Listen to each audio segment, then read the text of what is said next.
السلام علیکم ورحمۃ اللہ وبرکاتہ۔ بسم اللہ الرحمن الرحیم۔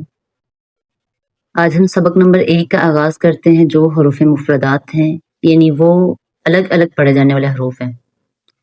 مفرد فرد کی یا واحد کی جمع کہا جا سکتا ہے، اور یہ 29 حروف ہیں۔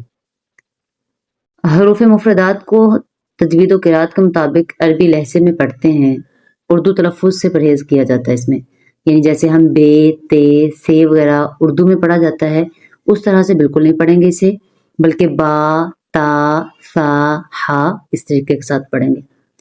ان 29 حروف میں 7 حروف ایسے ہوتے ہیں جو ہر حالت میں پر یعنی موٹے پڑھے جاتے ہیں، انہیں حروف مستعلیہ کہتے ہیں، اور وہ یہ ہیں خا، صاد، ضاد، طا، ظا، غین اور قاف۔ ان کا مجموعہ ہے خصفہ ضاغطن قز، یعنی یہ جو حروف ہیں ان کو ہر حالت میں موٹا پڑھنا ہے، اور ہونٹوں کو جو ہم نے ہلانا ہے وہ صرف 4 حروف پر ہی ہمارے ہونٹ حرکت کرنے چاہیے، با، فا، میم اور واو۔ اس کے علاوہ باقی جو 25 حروف تہجی ہیں ان پر ہم نے کوشش کرنی ہے کہ ہمارے ہونٹ نہ ہلیں۔ اسی طریقے کے ساتھ زا، سین، صاد، ان حروف کو ادا کرتے ہوئے ہم نے سیٹی کی طرح آواز نکالنی ہے، اور ان کو حروف صفیریہ بھی کہا جاتا ہے۔ اور ذال، ظا اور ثا، یہ 3 حروف ایسے ہوں گے جن میں ہم نے سیٹی کی آواز نہیں نکالنی۔ تو چلے آئیں سبق نمبر 1 پڑھتے ہیں۔ سب سے پہلے ہے الف۔ الف، اس کو الیف نہیں پڑھیں گے، جیسے لوگ کیا کرتے ہیں اس کو لمبا کر دیتے ہیں، الیف کر دیتے ہیں، تو ایسے نہیں پڑھیں گے بلکہ ہم اسے پڑھیں گے الف۔ پھر آگے ہے با۔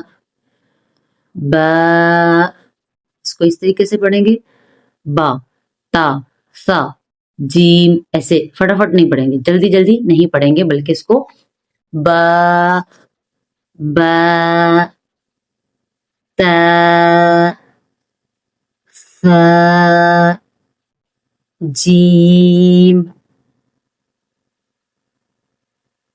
حا، خا، دال، ذال،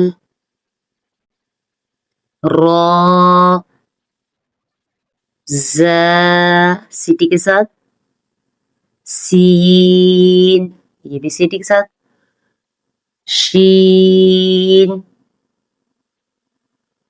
صاد، یہ بھی سیٹی کے ساتھ پڑھا جائے گا، اور یہ حروف مستعلیہ میں سے بھی ہے تو اس وجہ سے اسے پور بھی پڑھیں گے۔ ضاد، یہ بھی پور پڑھا جائے گا، حروف مستعلیہ میں سے ہے۔ طا، ظا، عین، یہ بھی حلق سے ادا ہونے والا حرف ہے تو حلق سے ادا کریں گے۔ غین، یہ بھی حروف مستعلیہ میں سے ہے، اسے بھی پور پڑھیں گے۔ فا، قاف، کاف۔ قاف اور کاف میں ایک بات کا خیال رکھنا ہے کہ جو نقطوں والا قاف ہوتا ہے یہ موٹا کاف بھی کہلایا جاتا ہے، اور جو بغیر نقطوں کے کاف ہوتا ہے یہ باریک کاف بھی کہتے ہیں اسے۔ تو اس لیے نقطوں والا قاف جہاں پہ بھی ہے اس کو موٹا پڑھیں گے اور دوسرا کاف باریک پڑھا جائے گا۔ لام، میم، نون، واو۔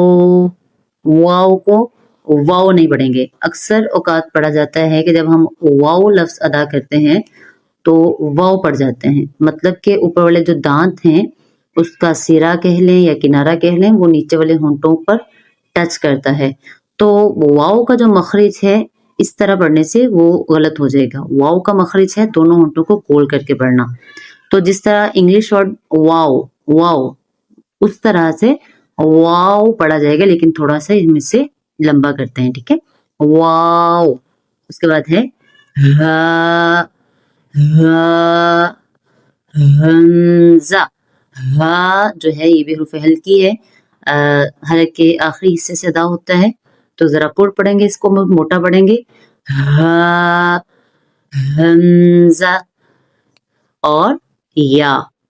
یہ ہمارا سبق نمبر 1 تھا جو مکمل ہوا۔ اب اس پہ ایک چیز واضح کرتی چلوں کہ اس کو جو ہم نے تھوڑا تھوڑا لمبا کیا ہے نا، ہو سکتا ہے کہ آپ کے ذہن میں یہ سوال پیدا ہو کہ اس کو ہم نے لمبا کیوں کیا ہے۔ تو آپ کو یہ جو حروف ہیں جیسے با اور اس کے علاوہ زال یا جتنے بھی حروف ہیں ان کے ساتھ چھوٹے چھوٹے بریکٹ میں بھی ورڈ لکھے ہوئے نظر آ رہے ہوں گے، تو وہ ورڈ جو ہے نا وہاں پہ ہمیں بتایا جا رہا ہے کہ یہ جو 2 حرفی حروف ہیں ان کو لمبا کر کتنا پڑھنا ہے، اور جو 3 حرفی حروف ہیں جن کے اوپر مد وغیرہ ہے جیسے جیم، یہ بھی 3 حرفی حروف ہے۔ اس کے علاوہ سین، شین، یہ بھی جو ہے وہ 3 حرفی حروف کہہ سکتے ہیں اسے۔ اس کے بعد عین، یہ بھی 3 حرفی حروف ہے، یعنی اس کو 3 حرف ادا کرنا، جتنا وقت جو ہے وہ ہمیں 3 حرف کو ادا کرتے ہوئے لگے گا اتنا وقت ہم نے اس کو بھی لمبا کر کے پڑھنا ہے۔ تو آج جو ہے ہم اس کو مکمل کرتے ہیں، یہ سبق ہمارا آج کا مکمل ہو چکا ہے۔ تو صبح انشاءاللہ جو ہے وہ ہم اگلے سبق کے ساتھ حاضر ہوں گے۔ آج کے لیے اجازت دیجیے، اور سبق کو بار بار اس کی پریکٹس کریں تاکہ آپ جو ہے وہ قرآن کے درست مخارج کے ساتھ قرآن کو پڑھ سکیں۔ تو اگر آپ کو سبق اچھا لگے تو ہمارے چینل کو سبسکرائب کریں۔ السلام علیکم ورحمۃ اللہ وبرکاتہ۔